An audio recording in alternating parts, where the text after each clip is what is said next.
most of the health insurance do not cover mental health. That's another big major issue in this country. Mental health is like any other disease. आपको cold है, आपको fever है, आपको diarrhea है. Mental health is another problem. Mental diseases है, anxiety, depression. Exactly the same. The latest survey says that 4 out of 5 people in India are depressed. So we are a whole country of grade 1 depression or very mild depression.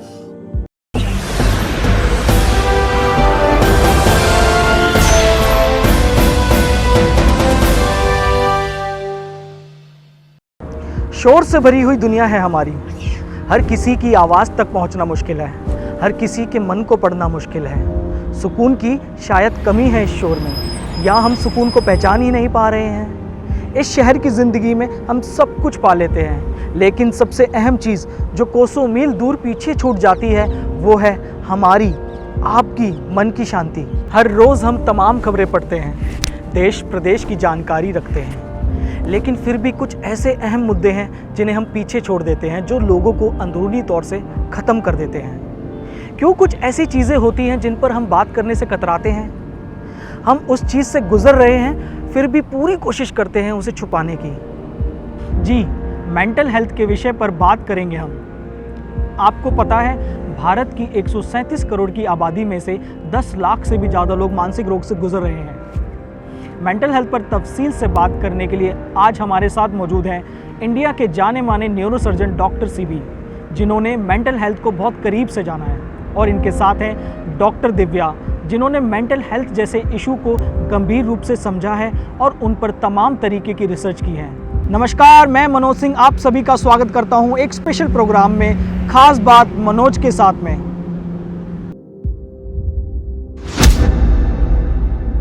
Good morning doctor CB, good morning doctor Divya, आप सभी का स्वागत है राजधानी news में। Doctor CB, हम आपसे जानना चाहेंगे कि मेंटल हेल्थ आसान शब्दों में क्या है? मेंटल हेल्थ जो है, फिजिकल हेल्थ एक अलग चीज़ है, मेंटल हेल्थ एक अलग चीज़ है। जैसे अगर आप हेल्दी नहीं रहेंगे तो आपको डिजीज़ेस होगा, रोग होगा, मानसिक रोग जो हम बोलते हैं ना जी। So if your mental situation is not well balanced, if you do not have good control, if you have very difficult situations to deal with, then you have mental disease. So मानसिक रोग होता है। So mental health जो है is tied to physical health and general health as well. Doctor Divya, हम आपसे भी जानना चाहेंगे कि एक आसान शब्दों में मेंटल हेल्थ का क्या मतलब है? देखिए, मेंटल हेल्थ के बारे में बताने से पहले मैं ये बताना चाहूँगी कि हेल्थ एज सच जो एस्पेक्ट है उसे 2 भागों में हम डिवाइड कर सकते हैं। एक तो होता है फिज़िकल हेल्थ, दूसरा मेंटल। फिज़िकल जैसे कि हम सभी जानते हैं शारीरिक सेहत बोलते हैं, शारीरिक स्वास्थ्य बोलते हैं, and mental health on the other hand is called मानसिक स्वास्थ्य। अब मेंटल हेल्थ अगर आप बताएं कि क्या है परिभाषा, अगर मैं उस पर जाऊँ तो जिस किसी भी व्यक्ति, अगर आप देखें जो मानसिक तौर पे सही है, जिसे कोई समस्या नहीं है, परेशानी नहीं है, उसी को मैं अपने हिसाब से मेंटल हेल्थ को डिफ़ाइन करूँगी अपने हिसाब से। मेंटल इलनेस जो है, इसके भी क्या कोई टाइप्स होते हैं? क्या इसकी भी कोई स्टेजेस होती हैं जैसे अदर डिजीज़ हैं? क्या है कि नॉर्मली जो है ब्रेन में बहुत सारे छोटे छोटे केमिकल्स होते हैं, हम न्यूरोट्रांसमीटर्स उसको कहते हैं जी। सो न्यूरोट्रांसमीटर्स एक सिचुएशन में एक लेवल का न्यूरोट्रांसमीटर होना चाहिए, एक डिफरेंट जगह में डिफरेंट लेवल्स का होता है। तो अगर स्मॉल स्टिमुलस या स्मॉल इंसिडेंट्स के थ्रू ज़्यादा न्यूरोट्रांसमीटर होता है तो आप ज़्यादा लो फील करना शुरू करेंगे, नहीं तो आपको बहुत एंग्जाइटी होगा, नहीं तो कभी कभार आप रियलिटी से कनेक्शन बहुत कम हो जाएगा। So all these things happen when the same neurotransmitter is secreted in a increased amount. So that is when mental health जो है becomes मानसिक रोग or mental illness. See, the thing is, it's a whole specialty, जो psychiatry जो बोलते हैं ना, जो पूरा specialty है only on mental health. And mental health is mainly of 2 types, mental disease or psychiatric diseases, psychosis and neurosis. If any patient को reality से कोई लेना देना नहीं है, he is completely in a world of his own, then the patient is supposed to have what is called a psychosis. For example, जो mania है या complete obsessive compulsive behavior है या schizophrenia है, ये सब complete psychosis है जो reality से कोई ताल्लुक नहीं रखता. Whereas on the other hand, neurosis जो है, you know that you're sick, you have insight, you know that you're sick, you know what the reality is, but despite that you're unable to stop yourself from having certain problem like depression or anxiety. So that is neurosis. So psychosis and neurosis, very basic differentiation, and in that there are various categories, and there are very many types of psychiatric diseases. इसमें जैसे आपने बताया लोग थोड़ा घबराते हैं, चीज़ों को, अपनी चीज़ें कुछ अंदर रखते हैं, बताते नहीं हैं, और उनको पता ही नहीं होता है कि वो एक डिप्रेशन के शिकार हैं, और हम सोचते हैं कि वो हम ठीक हो जाएंगे बस. जो आपने बताया कि कुछ घबराना, थोड़ा पैरों में कपाहट होना, ये भी एक लक्षण है, लेकिन हमने ये भी जाना है कि ये सब चीज़ एक नॉर्मल इंसान को भी होती है. तो आपको क्या लगता है कि ये सारे ही लोग डिप्रेशन के शिकार हैं या कोई इसकी स्टेज है? See, वो स्टेज जो है योर डायग्नोसिस जो है, जो वो खाली साइकेट्रिस्ट या क्वालिफाइड पर्सन्स कर सकते हैं. But the thing is, psychiatric illness ऐसा मेजर प्रॉब्लम है बिकॉज उसका जो सिम्टम्स है वो क्लियर नहीं होता है जी. वो सिम्टम्स नॉर्मल भी हो सकता है. फॉर एग्जांपल, आपको जो पैल्पिटेशंस है, धक धक धक धक ऐसे फील होना, नहीं तो आपको एक्सेसिव स्वेटिंग होना, नहीं तो आपको नर्वस होना या एंक्शियस होना, नहीं तो डिप्रेशन होना, नॉर्मल इंस्टेंस में भी हो सकता है. अगर आपको कोई हादसा हुआ है, डिफ़िकल्ट सिचुएशन में आप पड़े हैं, तो definitely you can feel low और हाई. बट अगर छोटे छोटे चीज़ों में, स्मॉल स्टिमुलस में आप बहुत ज़्यादा फील कर रहे हैं एंड ये बहुत टाइम तक लग रहा है, so then definitely there is a suspicion that you could have a mental illness. And see, the problem is, हम सोचते हैं कि अगर बहुत serious mental illness है तो then it is a problem. The small mental illness is more dangerous in my view than a serious mental illness, because suppose you get up in the morning, suppose you have not slept in the night, you're very tired, your legs are paining, your body is paining, you are not feeling sprightly, your head is paining, you're feeling nauseous, you want to vomit, your head is spinning. It's like you haven't taken your first cup of coffee, but you have to carry on like that for the rest of the day. You say, ठीक है, I'm not feeling well, I'm run down, ठीक है, 1-2 दिन try करता हूँ, नहीं तो कुछ पैरासिटामोल लेता हूँ, ठीक है. But it carries on, and you don't seek medical attention for this. And we are a whole country of this. The latest survey says that 4 out of 5 people in India are depressed. So we are a whole country of grade 1 depression or very mild depression, going on and on and on without seeking medical attention.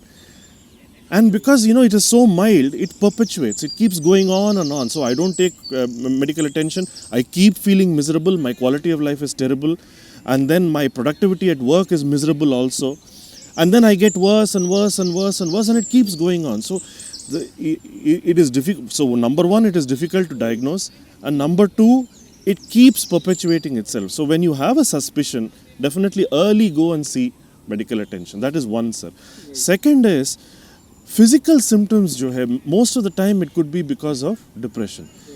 Unexplainable aches and pains in the body, lack of digestion, even something as wanting to visit the toilet early or regularly because of nervousness, excessive sweating, like I said, all this could be symptoms of depression or anxiety. So if you have a suspicion, best thing to do is to go and clear it off. Let the medical professionals say whether you have anxiety or not. And if you do, you can get it treated early and you can become all right very soon.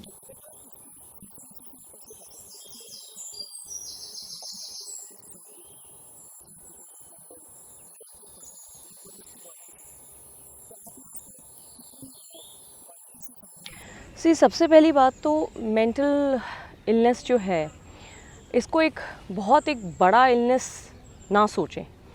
It is just like any other illness which needs treatment की ज़रूरत है. और इसमें जो दूसरी बात ये है कि कोई भी जो व्यक्ति सफ़र कर रहा है ऐसी इलनेस से, इट इज़ वेरी इम्पॉर्टेंट कि वो इसके बारे में शाये ना होकर, मतलब ये ना हो कि उसके अपने रीज़न्स हैं कि वो बाहर नहीं बोल रहा है कि लोग मजाक उड़ाएंगे उसका, ये सब ना सोचते हुए एटलीस्ट कोई एक व्यक्ति से, अपने परिवार का कोई एक व्यक्ति जो कि बहुत उसके नज़दीक है, उससे ये बात डेफिनेटली उसको शेयर करनी ही चाहिए. बिकॉज़ क्या होता है, जो भी आप एग्ज़ाम्पल दे रहे हैं जहाँ पे कि सुइसाइड लोग करते हैं या बहुत सारे वजह से अपने जान को ख़त्म करते हैं, ये तब होता है जब वो बहुत ज़्यादा अंदर अपने अंदर रख के वो एक ज्वालामुखी जब फुटता है, तो this is the repercussion of that. तो ये इफ़ेक्ट है उसका। तो उतने दूर तक ना छोड़ के उसे पहले ही कंट्रोल करना चाहिए, which is best by talking to people, by I mean to parents, और आपकी वाइफ हो या रिलेटिव्स, कोई भी हो, जो भी आपके बहुत नज़दीक है, जो आपको समझ सकता हो एंड जो आपको वो पॉजिटिव वाइब और एनर्जी दे सकता है। बिकॉज़ इन सब मामलों में एक बहुत जो इम्पोर्टेंट चीज़ है वो ये है कि आपको मोटिवेट होना बहुत ज़रूरी है, क्योंकि आप बहुत लो होते हैं उस टाइम पे और उभर के आना बहुत मुश्किल है। तो जब तक ऐसा कोई आपका सहयोग नहीं बनेगा तब तक बहुत मुश्किल है। तो इसीलिए, but it is not possible, definitely possible है, but you need to understand that person. आपको सिंपैथी होना चाहिए उस पर्सन के लिए कि you know I feel sorry for that person and I need to come forward to help the person. तो doctor Divya ने जो बताया हमें बहुत ही अच्छे से समझा हमने उस चीज़ को। हमें बात करनी चाहिए, हमें अपने करीबी दोस्तों से बात करनी चाहिए, करीबी अपने फैमिली मेम्बर से बात करनी चाहिए। बिल्कुल सही बात की है। लेकिन क्या ये वाइस वर्सा भी हो सकता है कि अगर हम एक इन्वायरमेंट में रह रहे हैं, हमारे 5 दोस्त हैं, 5 दोस्तों में हम एक माहौल होता है बात करने का, और हमें लगता है कि उसमें से कोई एक बात नहीं कर रहा, तो शायद हमारी भी एक रिस्पॉन्सिबिलिटी बनती है कि वो आउट ऑफ द बॉक्स जा रहा है, तो क्यों ना हम उससे एक बार बात करें। ये भी एक रीज़न हो सकता है। एब्सोल्युटली। अगर आप देखें, इसमें मैं एक चीज़ ऐड करना चाहूँगी, जैसे कि फॉर एग्जांपल हम लोग पेरेंट्स के साथ बड़े होते हैं। पेरेंट्स को हमारा दिन ब दिन का जो स्केड्यूल है पता होता है, और हमारे मूड्स के बारे में पता होता है कि ये इसको पसंद है, ये इसको नहीं पसंद है। अगर उसमें कुछ तब्दीली आती है तो डेफिनेटली पेरेंट्स का ये फ़र्ज़ बनता है कि वो ऑब्ज़र्व करके पूछे बच्चे से कि ये क्यों हो रहा है, किस वजह से हो रहा है। इसके n नंबर ऑफ़ फैक्टर्स हो सकते हैं, कारण हो सकते हैं। वो क्या कारण है, ये पेरेंट्स की रिस्पॉन्सिबिलिटी होती है कि वो बच्चे से पूछे, प्यार से पूछे। डांट के फटकारने से कुछ नहीं होने वाला इसमें। हमें कब उनसे बात करनी चाहिए? एक पेरेंट को अपने बच्चे से, या एक फ्रेंड्स को अपने दूसरे दोस्त से बात कब करनी चाहिए कि अब टाइम निकल चुका है, अब इससे बात करनी चाहिए, अब मुझे लग रहा है कि ये जो है इतनी मेंटल हेल्थ या डिप्रेशन से गुजर रहा है। See the good thing is that अगर आप पेशेंट को जानते हैं, so you know when he becomes down, his mood swings, उनका एक अंदाज रहता है आपके साथ। So when it becomes beyond that, you can ask as a concern. But the thing is that when you counsel and when you try and give the therapy and so on like that, it's better to visit professionals, because there is something called cognitive behavior therapy, there is cognitive recalibration. ये सब these are all very powerful therapies which can be done by counselors as well as psychologists and psychiatrists. And it looks as though कुछ नहीं होता है, small talking and small exercises, mental exercises होता है, but on the long run it works brilliantly well. And what it is very important is that it teaches you how to pull yourself out of depression, because in the end your parents will not be there, your family members will not be there, your friends will not be there, even your relatives may not even accept you, or sometimes you may not be in a position to even seek medical help or psychiatric help. At that time you should be able to pull yourself out. Sometimes it is possible with cognitive behavior therapy and all these little tricks which they will teach you. So seeking professional help is very important. When you see someone who is acting beyond what he usually does, either low or he's very aggressive or upset or so on like that, seek medical help. It always helps. If there's nothing wrong, well and good. But if there is always a problem, you can attack it early. And if you attack it early, you can always fix it first. अभी जैसे इन्होंने कहा कि unusual behaviours होते हैं, तब आपको पता चलता है। फॉर एग्जांपल अगर मैं बोलूँ उसमें, जैसे कि अगर कोई मेजर इशू है तो एक व्यक्ति का चिढ़ना बन सकता है घर में, कि माहौल ख़राब होता है घर में। लेकिन हर छोटी छोटी बात पे अगर कोई चिढ़ता है तो इट्स एन अनयूजुअल बिहेवियर। तो उससे आप ज्ञात कर सकते हैं कि कुछ यहाँ पे प्रॉब्लम है। पेरेंट्स को बेसिकली ध्यान रखना चाहिए कि अगर कुछ ऐसे अनयूजुअल बिहेवियर आ रहे हैं, करेक्ट, कोई लंबे समय तक चलता है, तो Correct. उसको उससे बात करनी चाहिए। Correct. और उसके बाद भी वो समस्या अगर सॉल्व नहीं हो रही है, हाँ तो should consult doctor. Consult medical help. Yes, absolutely. But doctor, हमने देखा है कि हमारे इंडिया में खासकर हम लोगों को अगर बुखार होता है, हम लोगों को अगर कोल्ड होता है, तो हम दवाई लेने जाते हैं। लेकिन मेंटल हेल्थ अगर पता भी चल जाता है कि हम डिप्रेशन में, तो उसकी दवाई लेने मुझे लगता है कि नहीं जाता कोई। This is a social taboo which we have in this country, and it's not just in this country, across the world. अगर आप फिल्म्स देखेंगे या कार्टून्स देखेंगे या टीवी प्रोग्राम्स देखेंगे, तो पागल को एक तरह से पोर्ट्रे किया जाए, which is not nice, which is quite bad. So that has gone into the psyche of everybody else. So अगर आपको mental illness है, so people think you're mad. सो आपको मेंटल हॉस्पिटल में जाना है और आपको बांधा गया है, all the nonsense will happen. So mental health is like any other disease. आपको कोल्ड है, आपको फीवर है, आपको डायरिया है, mental health is another problem. Mental disease है, anxiety, depression, exactly the same. उसको डायग्नोस किया जा सकता है, उसके बाद उसको ट्रीटमेंट दे सकते हैं और treatment will cure it. Mental health is curable. This is very important to know. But it takes little time and you have to go back to the same psychiatrist again and again. क्या है कि sometimes the medicine is not enough. Dose को ऊपर नीचे करना है, नहीं तो डोज को चेंज करना है, दवा को चेंज करना है, दवा के साथ थेरेपी चाहिए. So it takes a little time. थोड़ा सा you have to trust the psychiatrist. But if you keep at it, definitely it is curable. So we have to take a responsibility to spread this to the world, saying that one, there should be no taboo. Please come forth with your problems. And doctor, Covid का time चल रहा है, almost 6 months हो गए हैं, बच्चे खेल नहीं पा रहे हैं और जो हमारी जॉब्स थी वो चली गई है या जॉब्स पर नहीं जा पा रहे थे. एक नॉर्मल रूटीन जो लाइफ था किसी का, वो बिल्कुल ख़त्म हो चुका है. अभी अनलॉक स्टार्ट भी हो गया है, लेकिन फिर भी लोग डर रहे हैं और लोग बहुत सदमे हैं, क्योंकि ऐसा कभी नहीं हुआ. एक छोटे बच्चे को भी कैसे जानना ज़रूर, कैसे पता चलेगा कि वो डिप्रेशन का शिकार हो सकता है?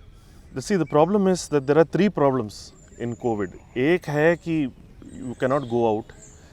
लॉकडाउन के थ्रू आपको घर में ही रहना है, तो there are a lot of things that you can do which you are not able to do. You cannot go to a theatre to see movies, you cannot eat outside, you cannot go shopping. बाहर घूमने भी नहीं जा सकते हैं, आप खेल नहीं सकते हैं. तो if you are cooped up inside, you obviously get anxiety. There is a lot of frustration which is there, and that frustration will manifest definitely. Yeah. Number 1. Number 2, second thing is that the COVID it's a disease which is very, very terrible. It creates a lot of panic and a lot of fear in everybody. Daily इतना numbers आ रहे हैं, इतना लोग मर रहे हैं, इतना ICU में जा रहे हैं, ventilator में जा रहे हैं, ये वो वैक्सीन के वास्ते ये सब. So all this news, there's a lot of fake news, there's a lot of disinformation, there's a lot of panic which is there. So that tension is also there. Will we survive? Will our loved ones survive? Suppose we get it like this, what happens?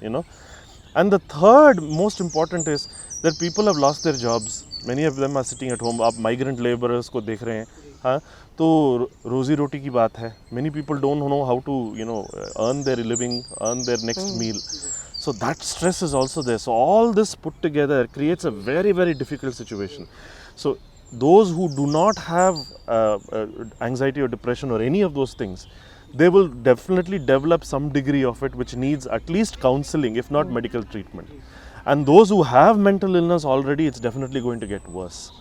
So it's good that we have online consultations, video consultations, phone consultations with psychiatrists.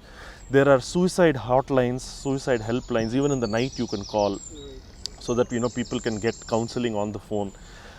It's good that we stay with family, at least in touch with family and friends regularly with group calls and so on, so that you can have some release of that stress, because it's a very dangerous thing otherwise.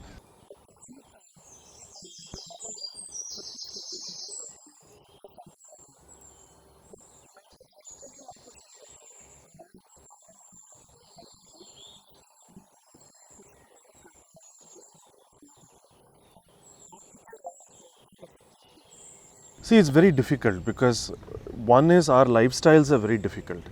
बहुत high pressure lifestyle है, high stress lifestyle है. So first of all, we are not able to take care of our bodies. Mind की तो बहुत दूर की बात है. Second is that there are a lot of pressures from different sides. We are a developing country. Earnings नहीं होता है. हमारा जो health care है हमको pay करना पड़ता है. There are no health insurance, बहुत कम है. And a lot of issues there. Most of the health insurance do not cover mental health. That's another big major issue in this country. And on top of that, we have other issues, social issues and so on, which are so many, which madam will know more about. So to work on mental health, it's I think best to do pranayama, yoga, some amount of meditation every day, good amount of diet, good vitamins and minerals, good amount of water. All this is important. But essentially lifestyle को change करना है, वो बहुत मुश्किल है. So recognizing early signs of mental deteriorations and addressing it early is very important.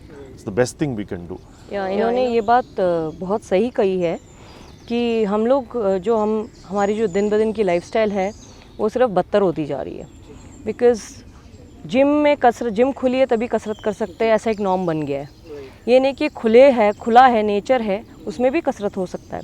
Baring sports person, I think काफ़ी ऐसे लोग हैं जो कि सिर्फ जिम में ही करना पसंद करते हैं, बाहर तो करना पसंद ही नहीं करते, because they have got so habituated कि अंदर एसी चलता है तो बहुत कंफर्टेबल है, बाहर मच्छर हैं, गर्मी होती है, तो you know that impedes the exercising factor. तो वो सब नहीं चाहिए, उनका कंफर्ट लेवल मेंटेन होना चाहिए। सो ये सब चीज़ों से आप बाहर निकलिए, you know be as close to nature as possible, that will solve. अब गाँव में अगर आप देखें कि प्रॉब्लम्स उतनी नहीं होती हैं जितनी शहर में होती है। क्यों होती है? बिकॉज उनका एक रस्टिक लाइफस्टाइल होता है, एक रूरल लाइफस्टाइल है कि सुबह उठे, नॉर्मल रूटीन होता है। यहाँ पे रूटीन नाम की चीज़ नहीं है। आप you're फ्री टू स्लीप, जब तक आपको सोना है आप सो सकते हैं, फिर आराम से उठना, फिर जो मर्ज़ी करना, एक्सरसाइज एक दिन करा एक दिन नहीं, रेगुलरिटी नहीं है। तो वो सब चीज़ें अपनी लाइफस्टाइल में लाना, इम्बाइब करना बहुत ज़्यादा ज़रूरी है।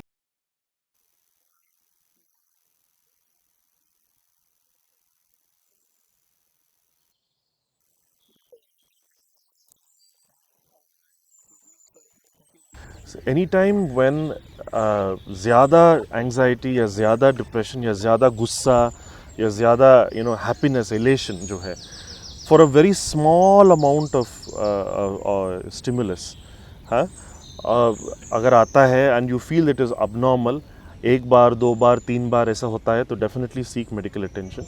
Mental health mental diseases are curable, completely curable. Treatment is there, both medical as well as therapy, which is very effective. You need a little patience and a little time. Otherwise, and don't worry, but keep this in the back of your mind and help others who have problems as well. मैं तो इतना कहूँगी, देखिए health is wealth. Health रहेंगे तो आप wealth भी कमा पाएंगे, नहीं तो कुछ नहीं कर सकते। एंड हर व्यक्ति के लिए, चाहे वो कोई भी हो, both physical health and mental health are very important. क्योंकि जितना हम कसरत करके अपनी फ़िज़िकल हेल्थ का ख्याल रखते हैं, एंड आजकल तो ऑर्गेनिक का भी बहुत माहौल चल रहा है, लोगों को उसकी अवेयरनेस आ रही है, they are switching from gluten to other things, quinoa and other things. तो उसी तरह से मेंटल हेल्थ को भी हमें ध्यान में रखते हुए मेडिटेशन एंड प्राणायाम, जैसे कि डॉक्टर ने कहा, ये सब चीज़ों का ख्याल रखना चाहिए। मैं ये नहीं कह रही कि एक्सट्रीम में जाइए आप। लोग शुरू करते हैं और एकदम एक्सट्रीम में चले जाते हैं, देन वो बोरियत ला देता है। वो ना करके एक उसे मध्य पेस में रखें कि हमें इसको डेली करना है एज अ रूटीन। पर चाहे वो 5 मिनट के लिए क्यों ना हो या 15 मिनट के लिए आप रखिए। ये नहीं कि आप 1 घंटे के लिए कर रहे हैं, थोड़े लोग रिजल्ट्स देखने के लिए करते हैं, वो ना करते हुए the purpose should not be कि you want to see results. The purpose should be it is a very important part of your life, कि आपके दिनचर्या को अच्छे से चलाता है, आपकी दिन की शुरुआत एक पॉजिटिविटी के साथ करता है, तो वो लास्ट तक रहेगा, एंड ऑफ द डे तक रहेगा।